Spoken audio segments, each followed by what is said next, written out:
Revolution Radio proudly presents, live from the heart of the Blue Ridge, Roanoke, Virginia. It's the Just Bernard Show with host Bernard Alvarez. Join Bernard as he shares topics that reveal the real matrix and empower your human experience, including world liberty, the esoteric, suppressed technologies, spiritual ascension, and human consciousness.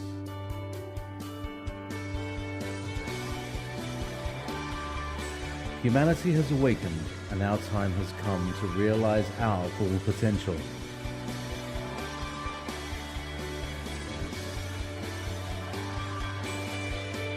And now, live from the Star City,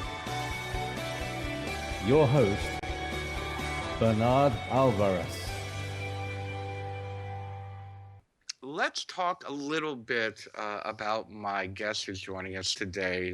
Dylan Stephens graduated with a Bachelor of Science degree from Georgetown University. He was in the class of '68 with President Bill Clinton, pursued a career in computer systems and GIS programming.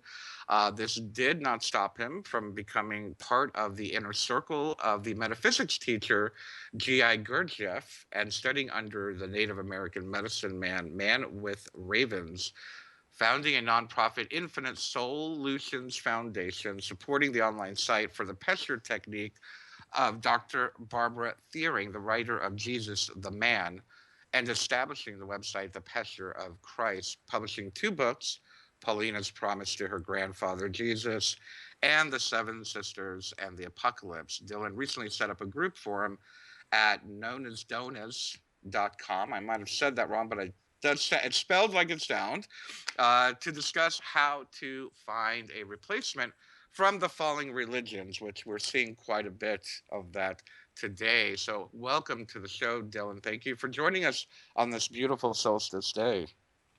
Yeah, I'm very honored to be on your show. You're just such an important person in the search for a new paradigm for our whole universe. And I've been listening to all your talks that on the internet, and Wonderful. It's wonderful to be a part of this. As you said, I graduated from Georgetown University, which was a Jesuit university. Yes. And I've been really interested in the New Testament. And I was sort of like a person like Thomas Jefferson, that I took my Bible and I started crossing out things that I thought weren't right. That's cool. And then along came Dr. Barbara Thiering with her book about Jesus the Man, and suddenly she gave me enough of a clue to understand that there were just metaphors in the Gospels, and that they were meant to tell you other stories than what appeared on the surface. And that was my running start there. And I spent 6 years putting up her site, and she was adding things to it. Unfortunately, she just died a month ago. Oh my goodness. But since then, I went out on my own with my site, The Pesher of Christ. And I've been adding more information to it and taking it from the point that she started at to other places. That's wonderful, and I'm so glad you're continuing this work. Can you, Dylan, tell us a little bit about your research? Where do you go to look for what you are looking for? Are you reading the scrolls? How do you gather your information?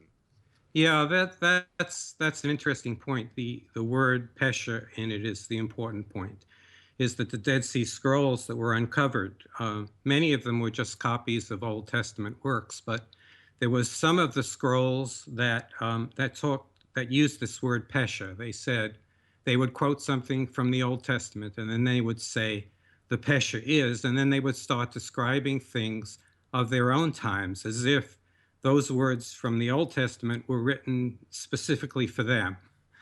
And that sort of gives you a clue of how the Gospels were written. They tried to write them more in Pesher than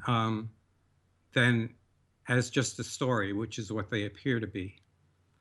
So that sort of gives you a clue to look at everything in a different light. And actually, it being the Christmas season, I wanted to talk about the obvious thing that nobody has figured out. And it is an interesting thing that 2,000 years have gone by and no one has figured these things out. These scholars just constantly talk and try to come up with solutions. But the best one is actually the Christmas story, because Yes. Matthew has a version of it and Luke has a version of it. And all the scholars have said, well, Luke is obviously wrong. He's just an idiot. How could he possibly have something that, well, going back to that, we have documented information. First of all, Matthew says that Jesus was born before Herod, because Herod waited 2 years before he slaughtered the innocents. And we know specifically that Herod died in 4 BC. So obviously, Jesus was not born at 0 BC AD like was meant to be on the calendar. And people have been going back a few years. They've gone back to as much as 6 years. And I'll show you how the 6 years makes sense, because Luke's time of the nativity is 6 AD, because we know that Cyrenius taxing was 6 AD. These are documented historical facts. So now you've got 4 years minus 2, which is 6 BC. And I'm unfortunately using BC. I don't like this BCE thing. Right. I mean, because we're specifically talking about Christ. So how about before Christ to use that? And I apologize to those who like it to be BCE. That's fine. So, okay, you've got 6 BC in Matthew, and you've got 6 AD in Luke.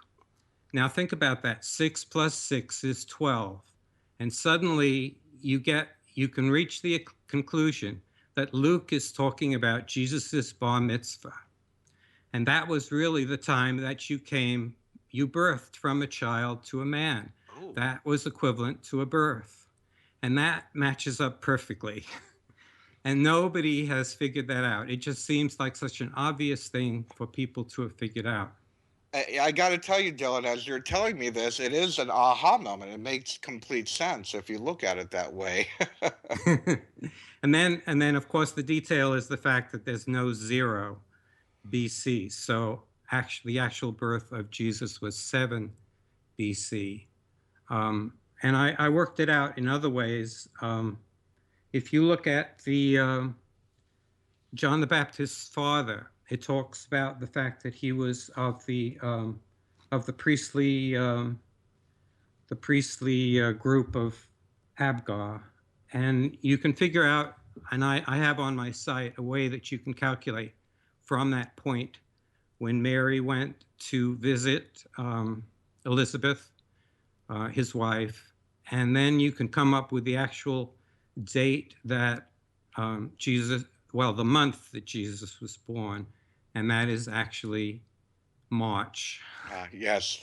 So March 7 BC is his real birth. So that's an example of using the Pesher, just trying to think, not taking things literally, but trying to see that maybe there is another message there hidden underneath. So is it fair to say that the term Pesher, because quite honestly, this is the first time I heard that term was when we were writing to each other, when you wrote me, and I'm trying to understand, does Pesher for me, is that kind of means looking at everything in metaphor, or it's kind of like a puzzle almost? Some of the other writings, let's say from Eastern philosophy, like the Tao Te Ching, to me is very much like a riddle. Is it fair to say that Pesher means looking at things like a riddle to transcend, perhaps? Yes, I would say that, yes. Okay. The word, of course, came directly from the Dead Sea Scrolls, where they used that word, the Pesher is. But yes, it definitely is what you're saying. Okay, so that's making sense. And with that, I have a few questions about the birth of Christ, and I'm wondering if you have had any luck in getting a clear understanding of it. One, of course, is the virgin birth. Have you done any research into that where it proves it was or it wasn't, or we hear so many theories on that. Is that anything that you've looked into, or is that just a side note? No, I have, and you can get into very controversial things there. The point that you have to look at in the texts on the Immaculate Conception concept, that that Mary was betrothed when she was found with child. Oh, So that says that it was not a legitimate birth. And the angel, well, you get into a lot of concepts here. that's okay. The Essenes, which I believe that Jesus was a part of the Essenes, they were the more relaxed Essenes, which Josephus, the historian, talks about. He's got certain rules that need to be followed if you're part of the Essenes. And one of the things, they have very strict rules about when you're allowed to marry and when you can actually have sexual relations. The sexual relations are supposed to be in the wintertime, which is not the special time in the Jewish calendar. They don't have anything going on in the winter. So Mm-hmm. that's when you're allowed to have sex. Okay. So what I'm leading to is the fact that Joseph and Mary had sex before they were allowed to have sex. And the angel, the concept of angel, the Essenes called their leaders angels. So the angel came to Mary and Joseph and basically said to them that he was going to call their marriage legitimate, even though they hadn't followed the strict rules. And this was actually something that was really hard for Jesus to live with, because a lot of the different groups called him illegitimate and preferred his brother, his James, as the leader. And that's well, I guess that's enough on that point. Very interesting. Very interesting. And again, around the story of Christ, is there anything to you that you've researched to suggest that these three wise men were perhaps of another faith? There has been, I know that in the circles that I am in, we discuss them as perhaps being those who practice Eastern metaphysical spiritual traditions. Perhaps they were akin to what we call a lama today. Maybe they saw him as a reincarnation of a lama. Is there anything to suggest something to that? Well, I guess it's quite intriguing to see that Herod Antipas was married to a wife. Well, he divorced that wife when he and I'm trying to think, the spice trade there, the frankincense, the tribes that live there, and the name's escaping me right now, but the country adjacent to Judea there, he had married that the daughter of the king of that place. And so it's quite possible that the king of that place was one of the wise men, considering that they were known for their spices. And so, yeah, I would say that I've identified one of those kings that came to visit. Ah, okay. Yeah, there's so much mystery. Nobody really knows who they were. So, tell us a bit about the shepherds in Luke. Yeah, that's so now you're talking about, this is his bar mitzvah, and all of the things that happened there. This is such a loaded thing to talk about in just a short period of time. Well, you're in the right place. Okay, well, there is this character called Thetis, who Theud AS, yeah. He's also Thaddeus. He was one of the disciples of Jesus. But as all the disciples of Jesus, not all of them were really disciples of Jesus. They were just, actually only 6 of them were. The other 6 were people that he aligned with. And the group that he aligned with were the Therapeutae, who were also written up in Josephus. They were the ones who were very much into healing. But at the time of 6 AD, when there was a Judas who was he didn't like the taxation, and he founded the Zealot movement against Rome. And one of his allies was this Thaddeus. So he was a very respected war hero at the time of the crucifixion of Jesus. But the shepherds then were his followers. The group was founded in Egypt, and they were sort of an Essene-like sect, but they were their own sect. They were much closer to what the church has now, in terms of the abbeys, where men and women would have celebrations together. Like example would be for the solstice, let's say, that they would come together with dancing and singing, and they were part of the Zealot movement, and they lived around the Qumran area. Now, if I back up, Qumran is the place where the Dead Sea Scrolls were found.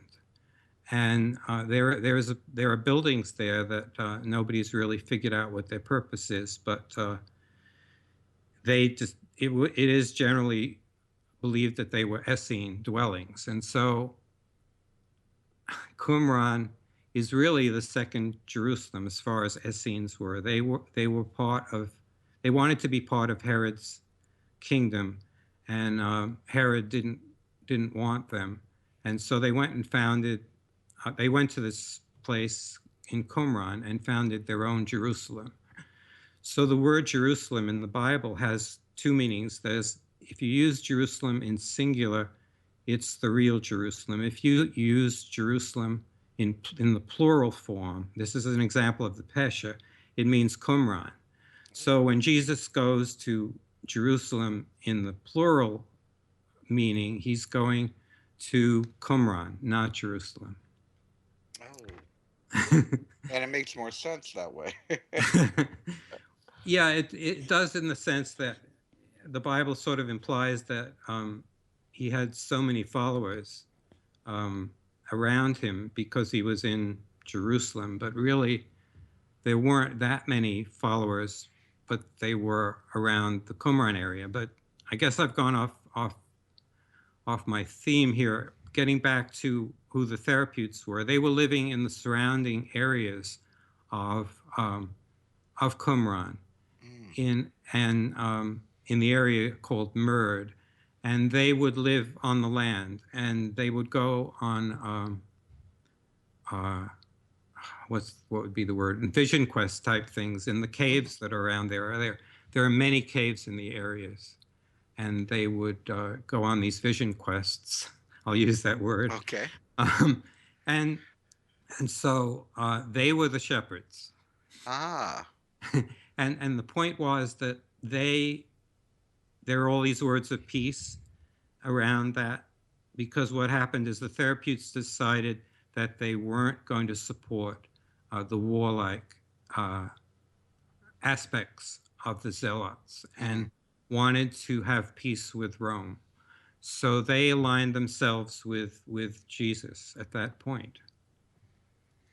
So to clarify, these shepherds were not these people that hung out in the fields with sheep, so to speak. They were actually practicing mystical people, perhaps, is a fair thing to say. Exactly, right. But they probably did have sheep because, Yeah. I mean, how would they survive? Yeah, everybody had sheep back then.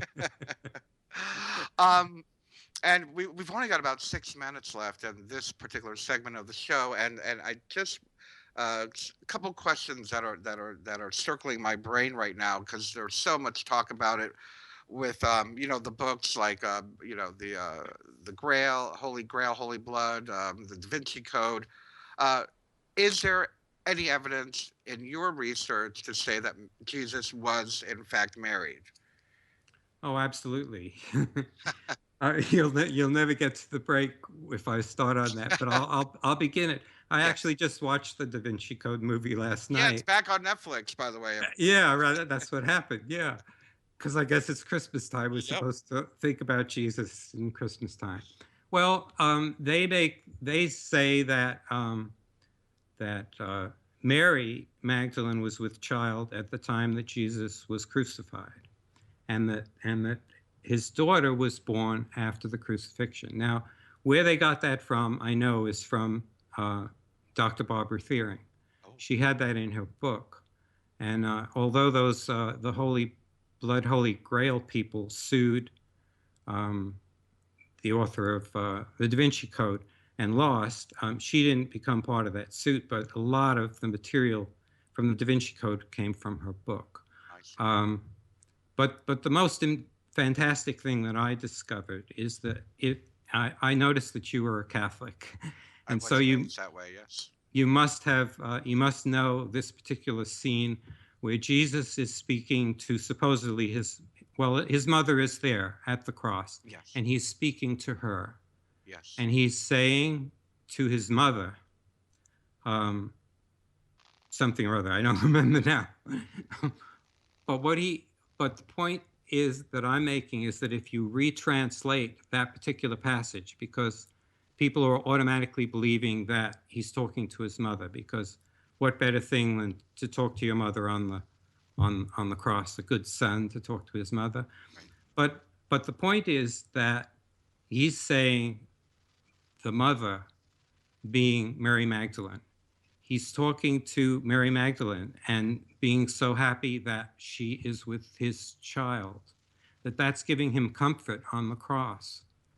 And that's what he's saying. I have the details of it on my site. Oh, great. But that was an eye-opener to me.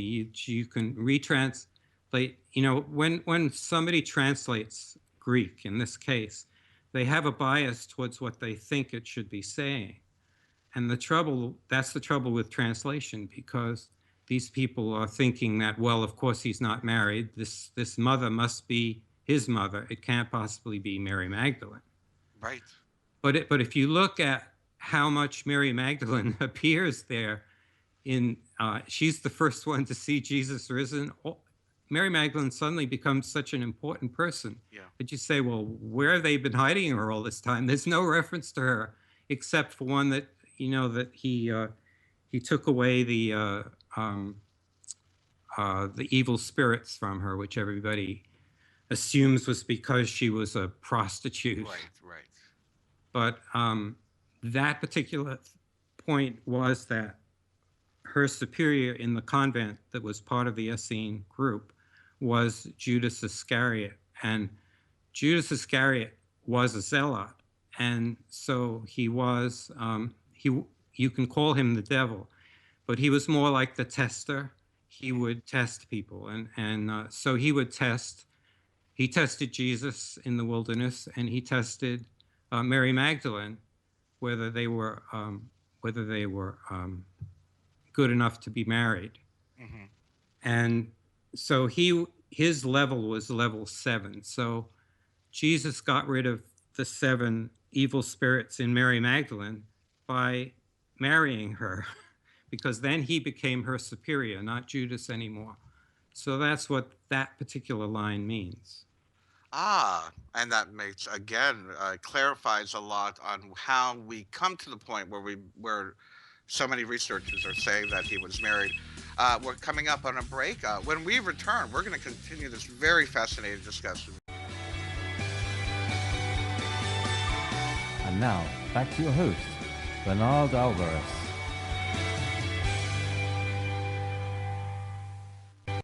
Welcome back to the Just Bernard Show here on Revolution Radio at freedomslips.com. We are talking about the real Jesus Christ today on the winter solstice 2015 with author and researcher Dylan Stephens. So welcome back to the show, Dylan.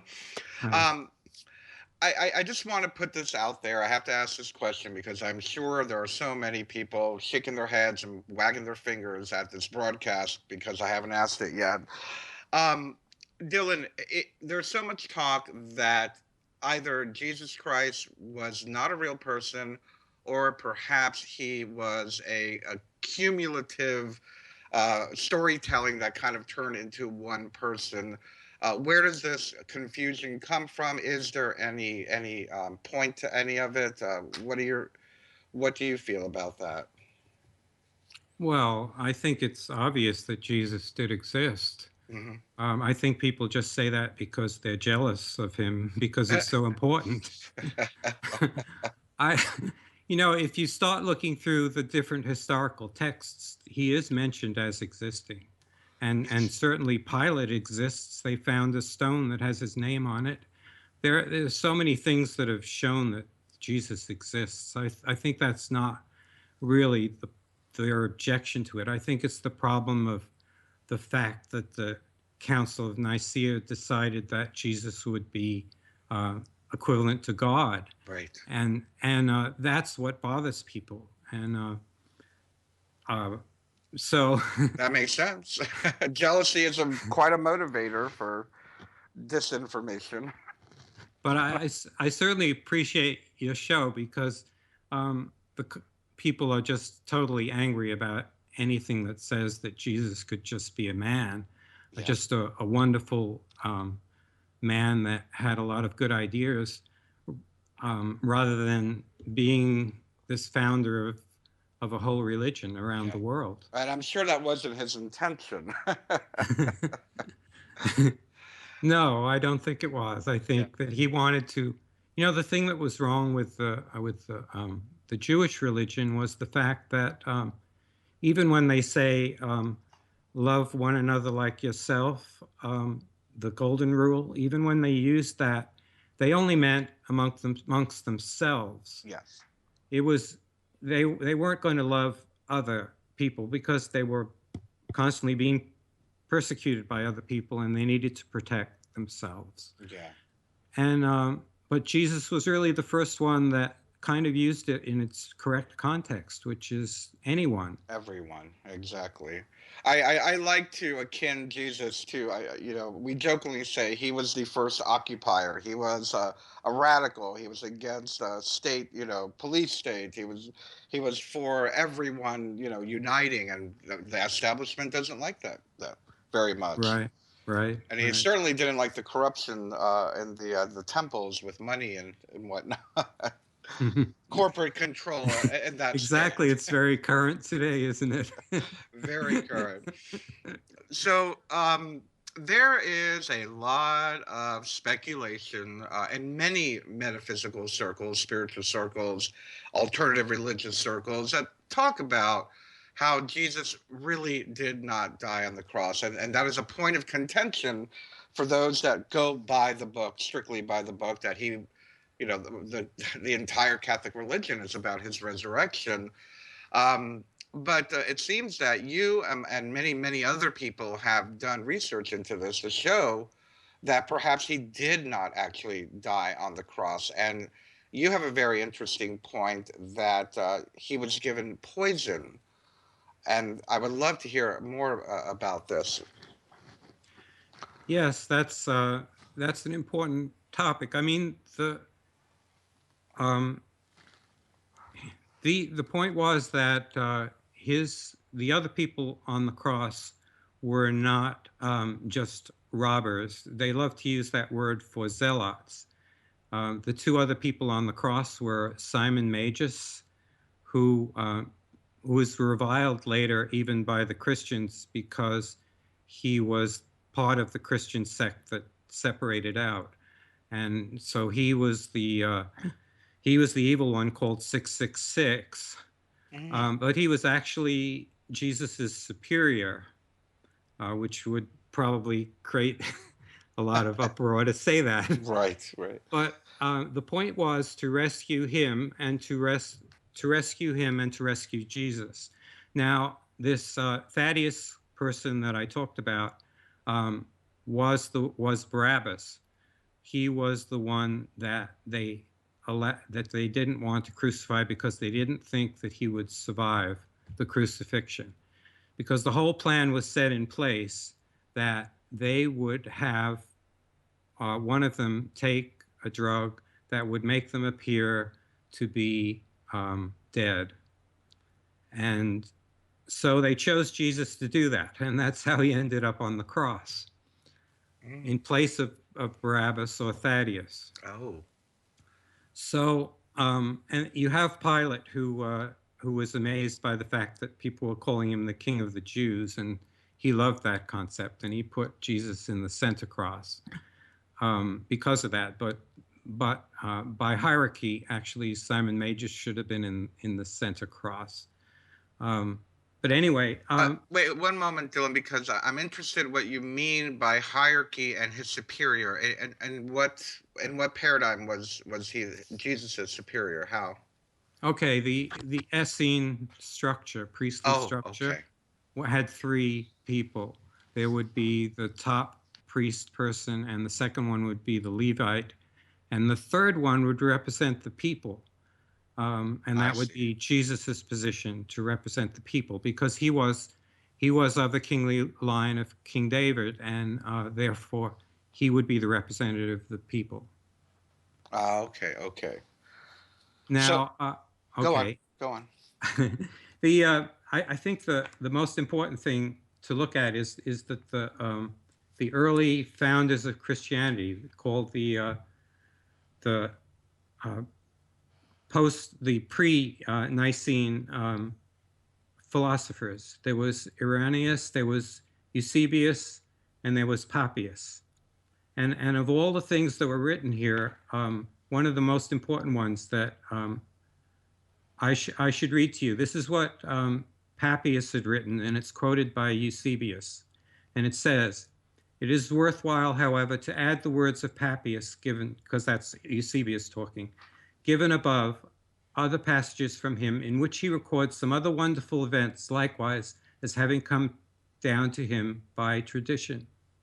That Philip the Apostle resided in Hierapolis with his daughters has been already stated. But how Papias, their contemporary, relates that he had, that contemporary meaning this is like 100 AD. He relates that he heard a marvelous tale from the daughters of Philip. Must be noted here, for he relates that in his time a man rose from the dead. And again, he gives a wonderful story about Justus, who was surnamed Barsabas, how he drank a deadly poison, and yet by the grace of the Lord suffered no inconvenience." And there it is. This is one of the church fathers quoting this about the poison.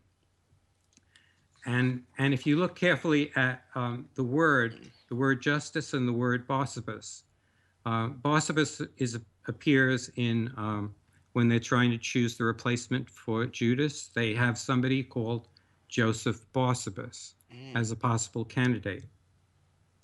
And so you can see that Barsabas relates directly, well, I guess you don't see it right away, but Joseph Barsabas actually was James, having his father's name Joseph.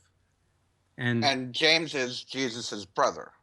Right. And then the word Barsabas is again used with Judas. Judas Barsabas is mentioned in Acts, along with Simon.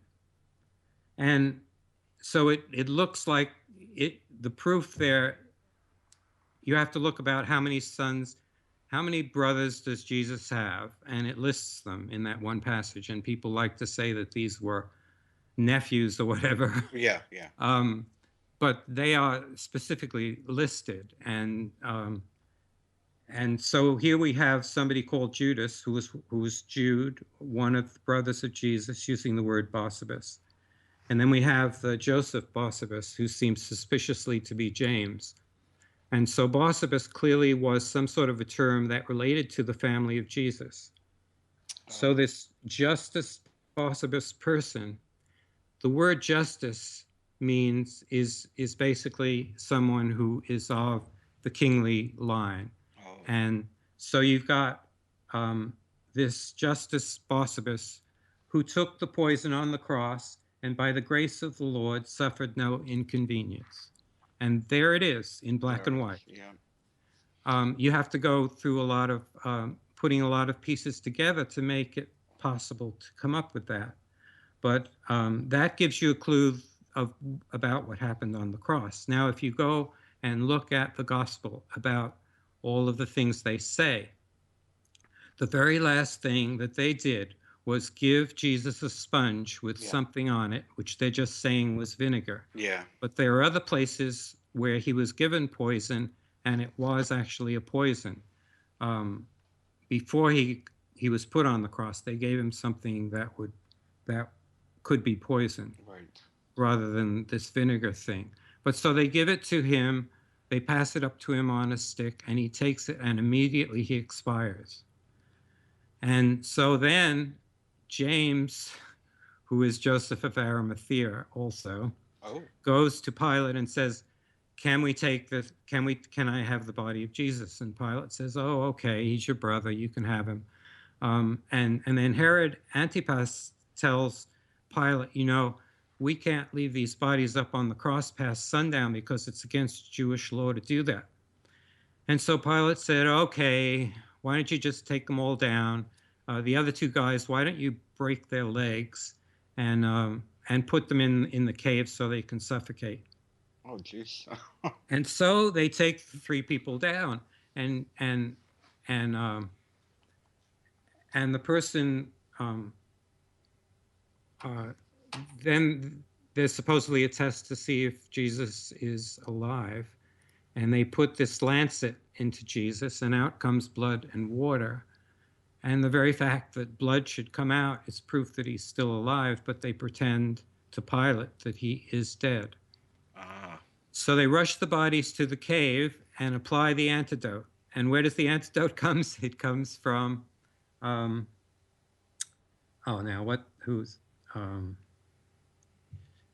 who's the one that brings all those spices? Now is the name, I'm trying to think the name.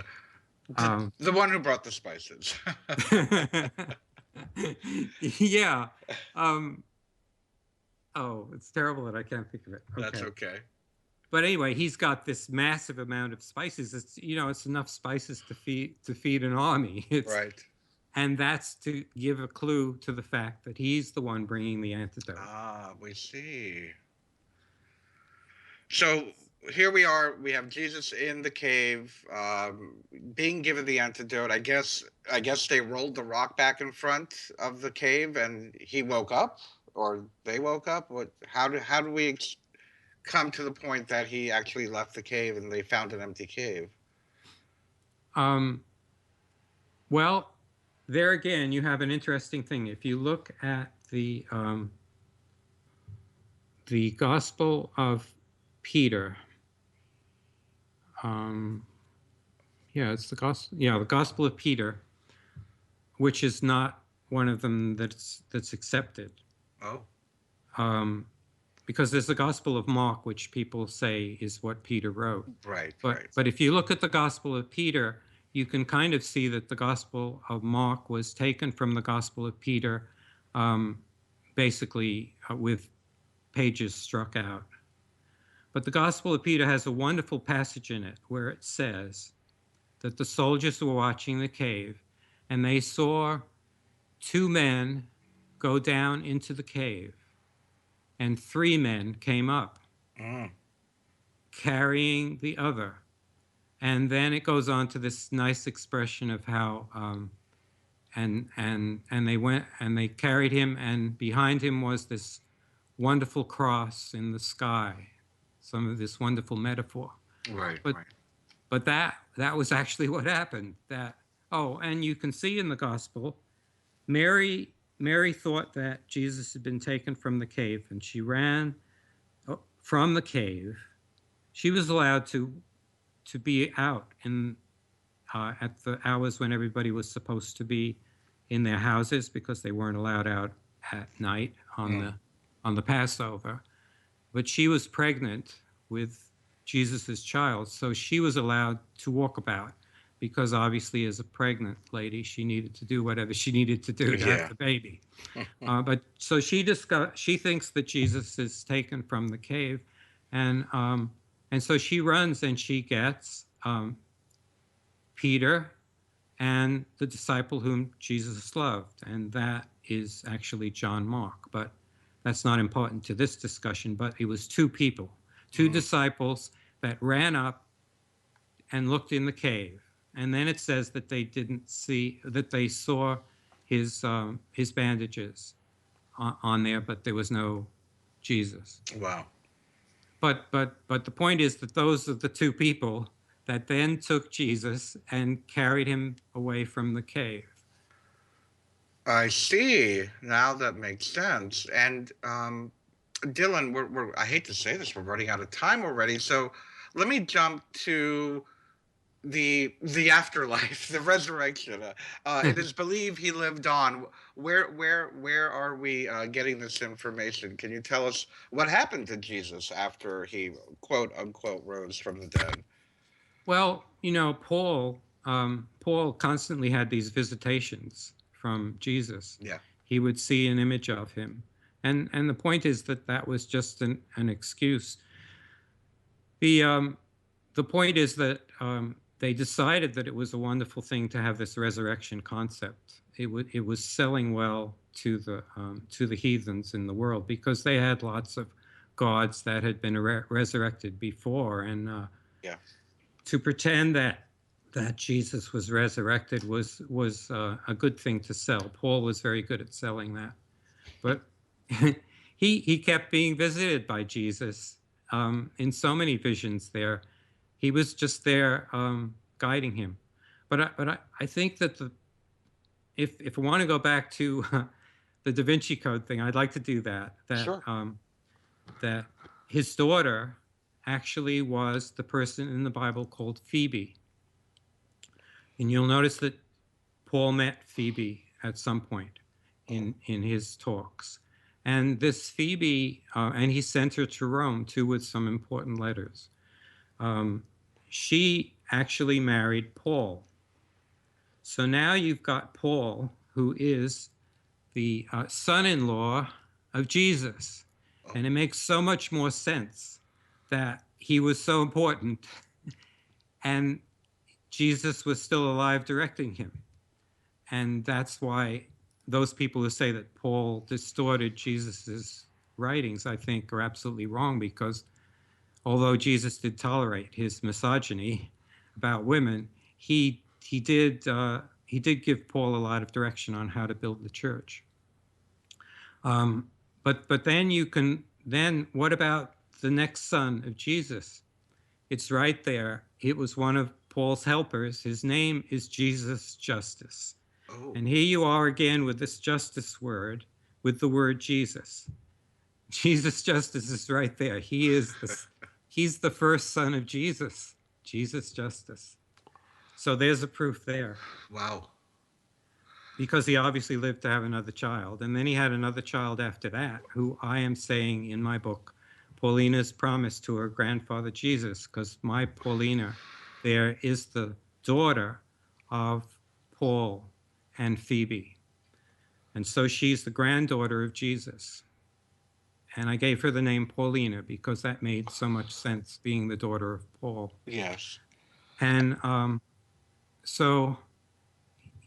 lost my train of thought. Why don't you ask me another question? Actually, we're going on the right track, because as we wrap up, I wanted you to share with us a little bit about the premise of your book, Paulina's promise to her grandfather, Jesus. So are you writing it from her perspective? Absolutely, yes. And what I do with this book is it has two columns. And one column is the story, and the other column is the actual references that I use to support what I'm saying. So I really like this book a lot, because it gives somebody a good introduction to the concept of the Pesher of Christ. Wonderful. So as we're reading it, we literally have your reference points, even though perhaps you're writing it in a quote unquote fictional way. You're still making reference to actual scrolls or a historical document.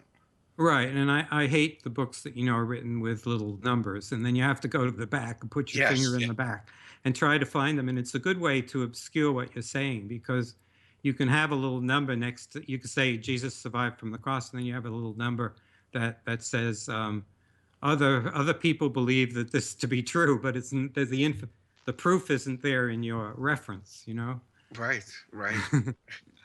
And tell us about the actual website, Pesher of Christ. Is this like a research website where you're posting all the stuff you're uncovering? Yes, it is. I keep building it every day. I've got so many I have different articles, and I have references. And what I did also was I took the Gospels, Revelation, and Acts, and you can actually look up on a verse and find the commentary on each one of those. And the verse is there in Greek in case you want to check it. And then it goes to an interlinear where you can check every word. And I have the examples of what the meaning is of those verses. So I'm really proud of that one. Wonderful. and Wonderful. and I also do combine Acts with Revelations, because Revelation, I said S, it's just Revelation, is actually a history of the church, and it shows you the different events there. The marriage, the thing about the marriage of the church later in Revelation is the marriage of Jesus Justice, and other points in there are historical points. Wonderful. Well, we got to wrap it all up. I want to thank you very, very much, Dylan, for joining us today. So much to ponder. And of course, you can find more information at pesherofchrist.com. And the book, Paulina's Promise to Her Grandfather, is available at Amazon.